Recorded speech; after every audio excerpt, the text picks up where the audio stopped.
the professional world, before you get to the audience, you have to get past your colleagues or your employer. Being that one solo, diverse person in the room, sometimes it's a challenge, sometimes it's a positive. I like to look at it from both angles. To me, I'm a writer, and I feel like writing has no color. I write about people. Even if they're black people, they might be black people, but to me, the experience is universal. The majority of the voices on the shows are white male voices.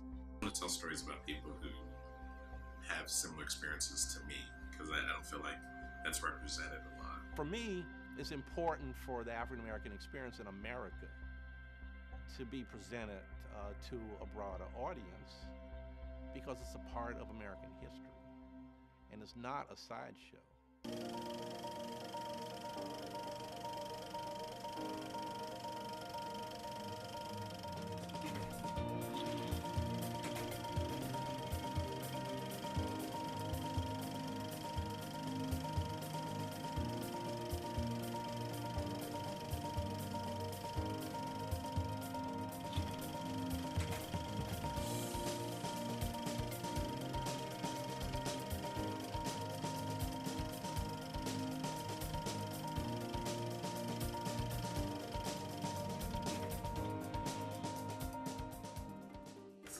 So what happens in a story is that we actually resonate with the story, we identify with pieces of the story, we try to imagine ourselves in the story, and we get inspired and engaged by a story. But if the story is so different from who we are, what our life experience has been, what our reality is, you lose the benefit, the full engagement of the story. You also potentially tell a lie. Culture is very important in the type of writing that I like to do because it brings an authenticity. We are all shaped by our culture. We have these limitations that we put on ourselves because of our culture. We also have aspirations because of the culture that we come from. I try to write things that I don't see. I don't really get creative on a casual day until the evening. I kept thinking there's something magical about this, and I have to go, whoa, and all that stuff. And then I realized, that's not gonna happen. What I really like to do whenever I can is do something that, I don't know, will have some kind of social relevance. For me, my perspective is always going to be that of an African-American male. A lot of my perspective is shaped by the experience of walking every day as a black woman. You bring what you experience to a room, and everybody's experience is different. I like to write about the experiences having to do with people that look like me. As a child, I grew up in the segregated South. I didn't see white people except on television, or the insurance man that came to collect insurance every month, right?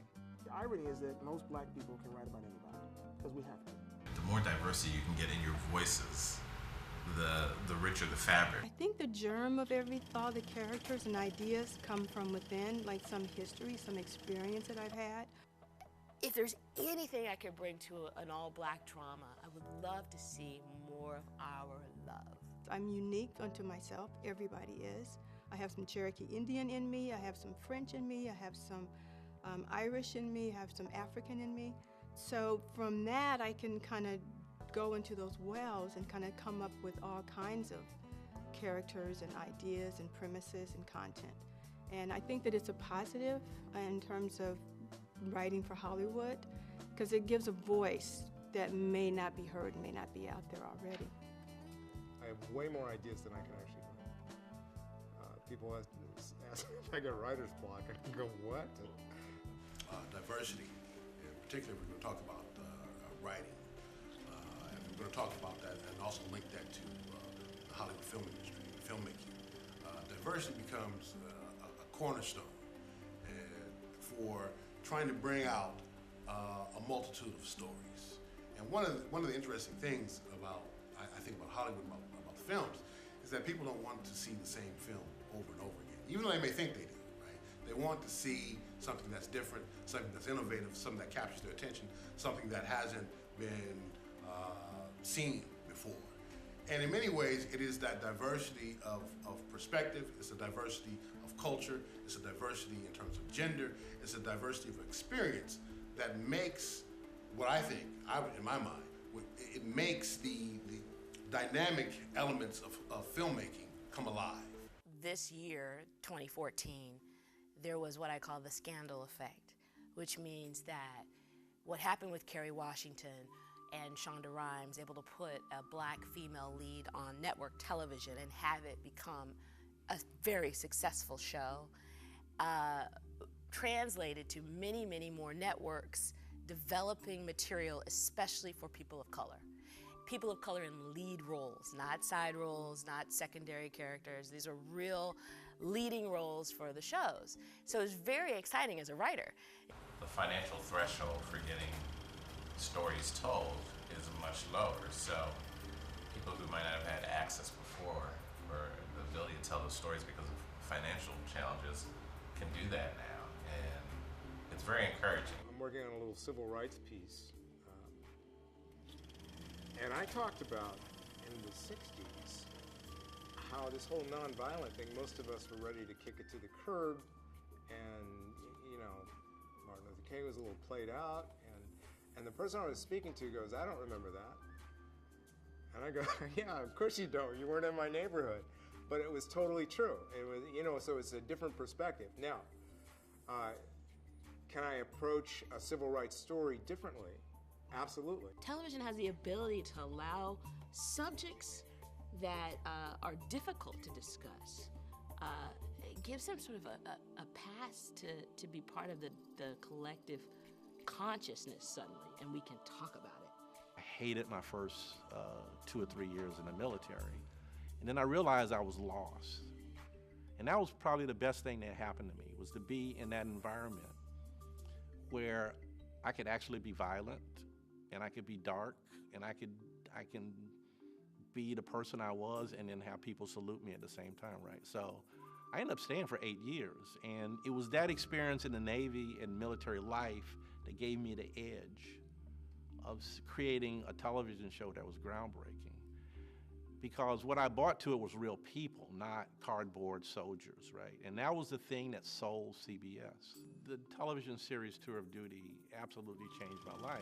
And it was life-changing because it was the thing I hated the most about what happened to me.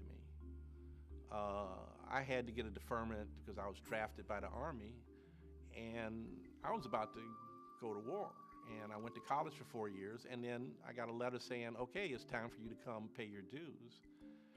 And I was going to be sent to Vietnam as a warrior. And my brother, who was 1st Infantry Airborne Ranger, he had just gotten back from in-country Vietnam, and I said, look, man, you know, the Army's going to get me after I graduate.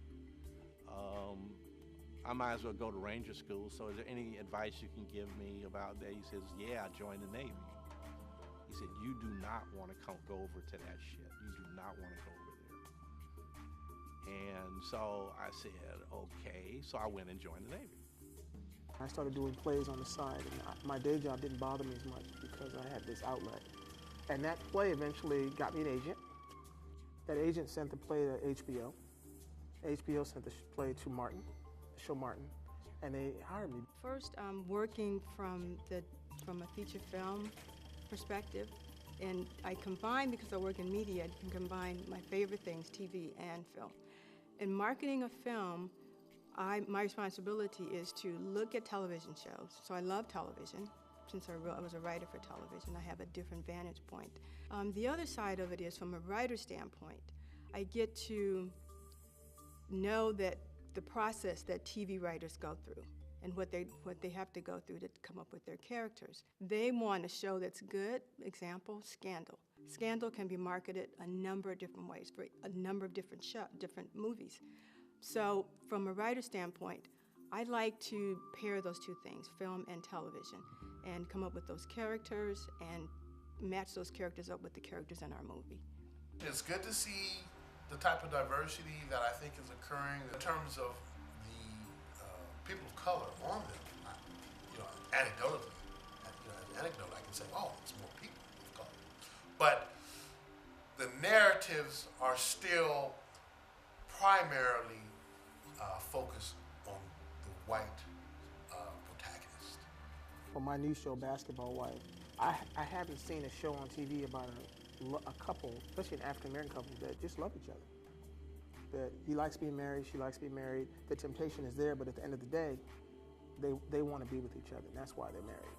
And they defy all the kind of the stereotypes. I mean, you know, the humor is there, and they're not perfect.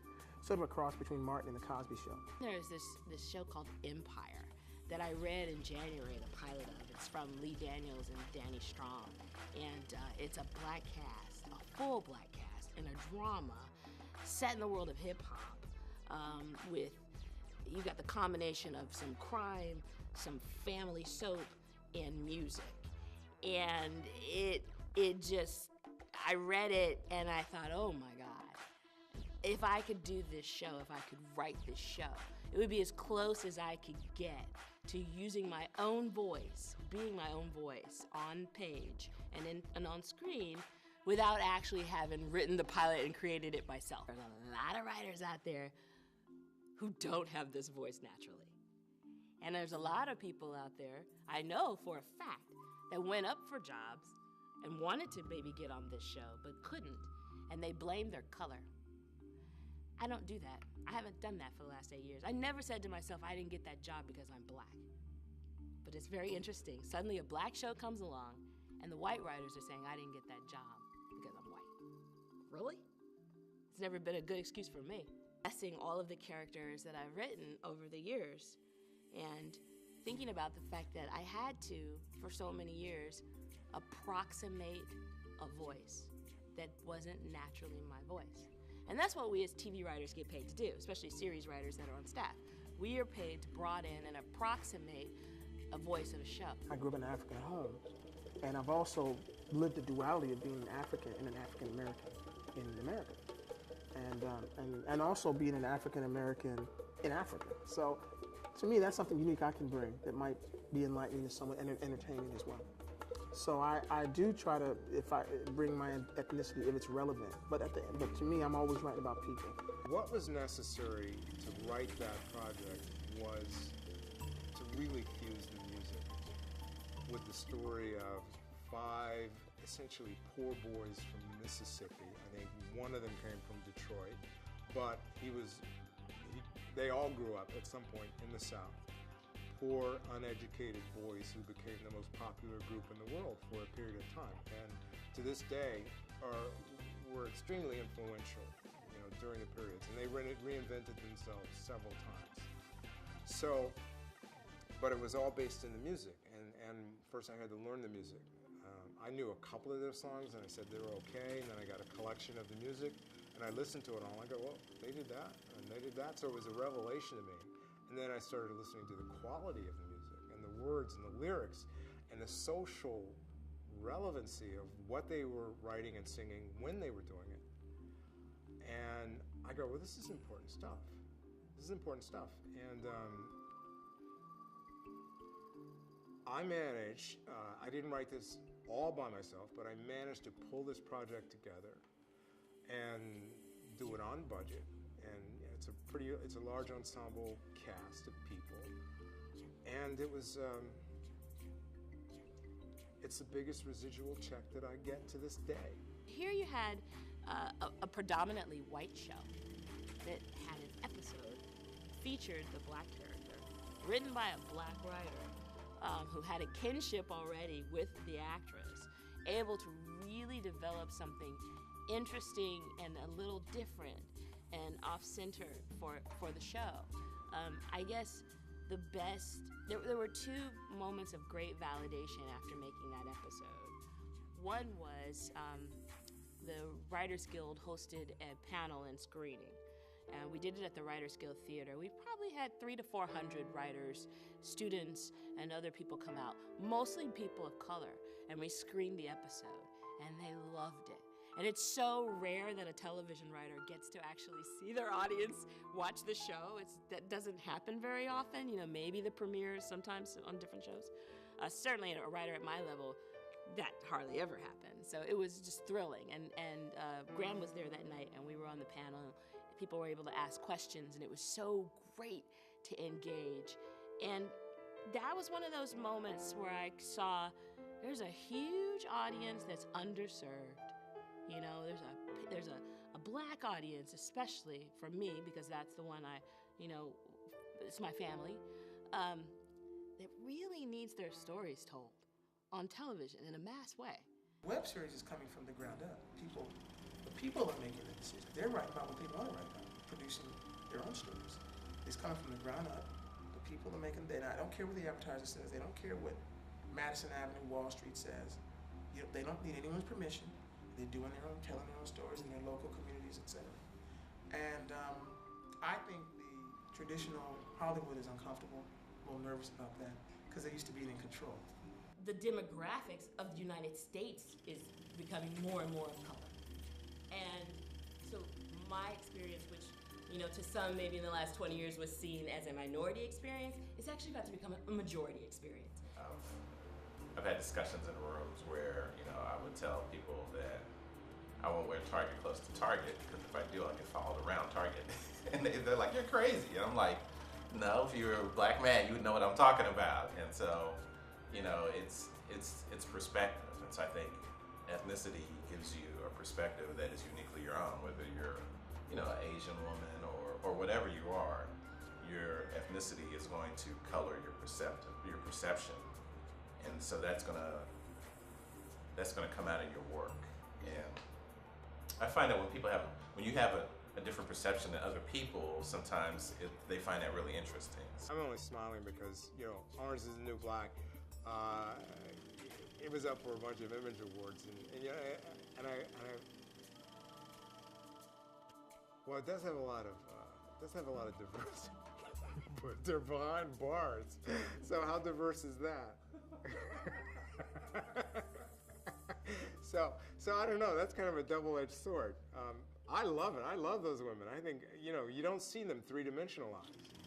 So they are three-dimensionalized, and maybe if you're watching that, you're going, okay, they just caught a bad break, which is not something you normally think about when you read the headlines and someone ends up behind bars. So I think a show like that could be culturally important. I just think there's something about an all-black drama possibly doing very well on television that upsets the current status quo. There's something going on right now with the white male psyche that's fascinating, by the way. Because, like we said, the shifting demographics means a change of power structure. And that already is like, what? We're seeing that in our politics, right? Great characters are going to come out of this. I'm very excited about the future and about diversity. And I think, it's like they say, power does not concede, you have to take it. We have to show traditional media that they're really missing out, and they're missing a lot of money by not being as diverse as they could be, because there's just so many stories that people want to see. The internet gives you that opportunity to get back in there, get your show, and then, try to get in that way, try to make it happen. It's the play that never closes, the web series. Be entrepreneurial. Think of the digital space as yours. You own it. It's free. Until they're messing with the internet right now, but I think it's going to be free for a while.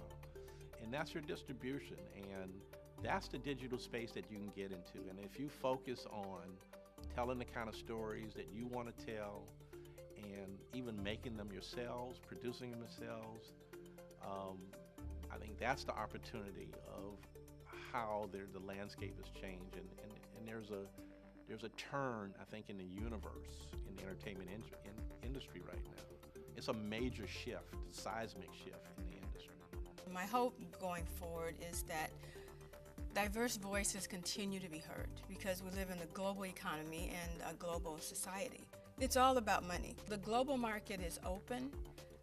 It's endless. I think that there's an endless supply for content on these platforms, and I think that the future bodes well for all of that.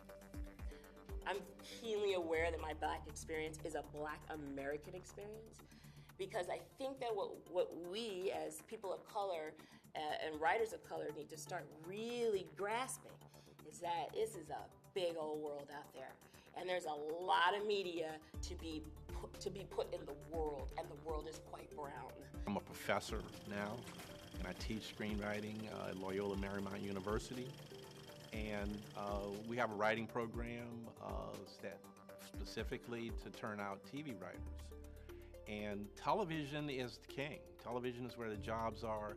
It's where the most creativity is right now. Feature films are enormous and very expensive and risky, whereas television is, you're gonna make money in television. If it makes it through the development process, you're gonna make money, whoever, you know, the studio or the production company. So this digital space, what it allows these companies to do is to have aftermarkets, if not primary markets, for stories. And because it's so much of it out there, and because the audience is changing in such big ways in terms of demographics, there's a shortage on different kinds of material, different kind of unique stories. And so it's forcing the powers to be, and even creative people, to think about storytelling in different ways, not just that tried and true white male heterosexual story. You go into these jobs thinking they're going to all be rosy and great, and you're living your dream, and oftentimes they're not. You know, it can be miserable too. But you know, I take the misery of getting able to create and write for a living than doing anything else. All of the world doesn't have a Black American experience. You know, there are Black people in the world who has a very different experience. How do you tell stories that reach them? And what are the things that are common? There are a lot of opportunities, I think, and I hope there'll be even more opportunities for different and diverse voices. My hope is that more Black and brown people develop and move up the chain so that they are in charge, and that they have access to talent and power and money, because that's going to make the difference in terms of what kinds of stories get produced and distributed. More than anything, I mean, fighting from your way from the bottom up, doing your own thing is one thing. When you can hire, that's where you can ensure that diversity goes up to the higher ranks. And you can start, and I think ultimately you have, not because I'm affirmative action, but I just think you have a chance to tell better, more interesting stories. The more perspective and the more different point of views you can employ in storytelling, the richer it becomes.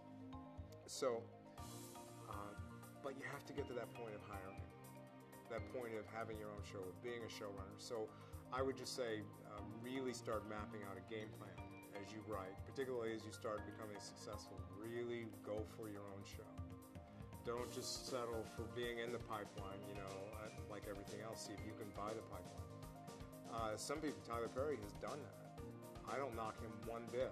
I mean, we could debate on what he does now that he owns a nice big fat pipeline. You could debate that.